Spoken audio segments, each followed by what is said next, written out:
dal leen ak jàmm mbokki internet yi Yaatal Vision ñu dikk ak yéen ci la gën a fees dar kee daal di door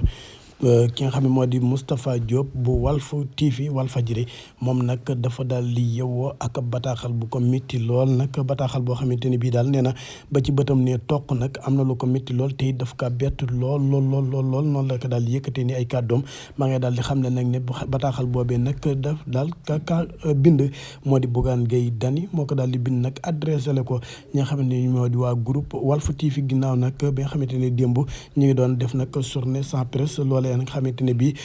ñoom Walf TV nag dañoo daal di boycotté woon loolee moom nag dafa daal di jàpp ne moom Bougane waa Walf TV ñii nag ñoom dañuy ànd ak nguur gi di xeex nag li nga xamante ne moo di presse bi waaye nag dafa jàpp nag ne xeex bi nga xamante ne nag Ousmane Sonko mi ngi ko doon xeex nag dafa daal di woon jël alal ju bëri jox ko waa Walf TV nag ngir ñu daal di mën a ànd ak moom daal di koy jàppal tànk loolee nag moom na mu ko daal di bind rek mu di ñi nga xamante ne ñoo di waa Walf TV daal mbir dëgg nag lan di lekk loolee nag Moustapha Diop daal di xamle loolee nag nee na bett na ko trop bu jóge woon ci keneen sax nee na du ko jaaxal waaye ki nga xamante ne bii nag ca la jóge muy Bougane Gueye Dany daal loolee mett na ko lool ndaxte kat ki nga xamante ne moo di Bougane Gueye yàgg na noo gis ay njàpp nal yoo xamante ne bii nii defal na ko Walf TV kon nag tey looy bu jógee ci moom dina leen bett lool.